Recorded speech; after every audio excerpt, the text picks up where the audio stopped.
नमस्कार, मी प्रतीक्षा. DNA मराठीमध्ये आपलं स्वागत. कठोर मेहनत व इच्छाशक्तीच्या बळावर संकेत कदम यांनी यशाला गवसणी घातली असून जीवनात यशस्वी होण्यासाठी प्रथम आपल्या आईवडिलांचे संस्कार असावे लागतात.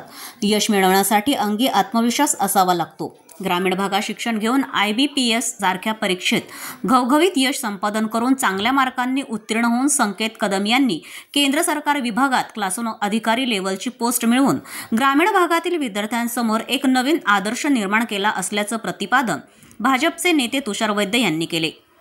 शेवगाव तालुक्यातील बालम टाकळी येथील विविध कार्यकारी सेवा संस्थेचे माजी चेअरमन प्रशांत देशमुख यांचे भाचे संकेत कदम यांची नुकतीच राष्ट्रीय अवसंरचना वित्तपोषण आणि विकास बँक या पदावर निवड झाल्याबद्दल संकेत कदम यांचा बालम टाकळी येथील गावकऱ्यांच्या वतीनं बुधवार दिनांक 10 रोजी सकाळी भव्य असे नागरी सन्मान सोहळ्याचं आयोजन करण्यात आलं होतं.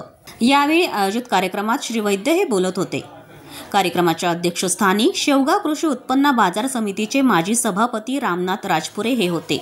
सरपंच डॉक्टर राम बामदळे, हरिभक्त पराण शीतलताई महाराज देशमुख, ज्ञानेश्वर कारखान्याचे संचालक मोहनराव देशमुख, उपसरपंच सर्जेराव घोरपडे, राष्ट्रवादी अल्पसंख्याक सेलचे तालुकाध्यक्ष कमुभाई शेख, चंद्रकांत गरड, प्रसाद पवार, चेअरमन हरिश्चंद्र गाडगे, भारतराव घोरपडे यांच्यासह ग्रामस्थ मोठ्या संख्येने उपस्थित होते. माझं नाव श्री संकेत संजय कदम.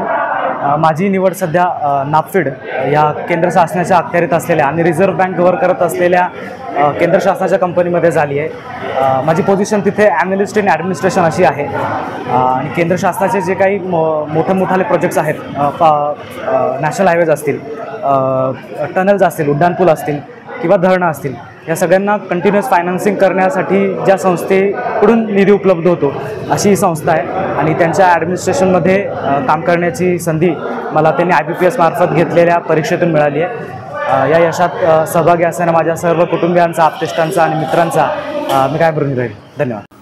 प्रतिनिधी इसाक शेख, DNA मराठी, शेवगाव.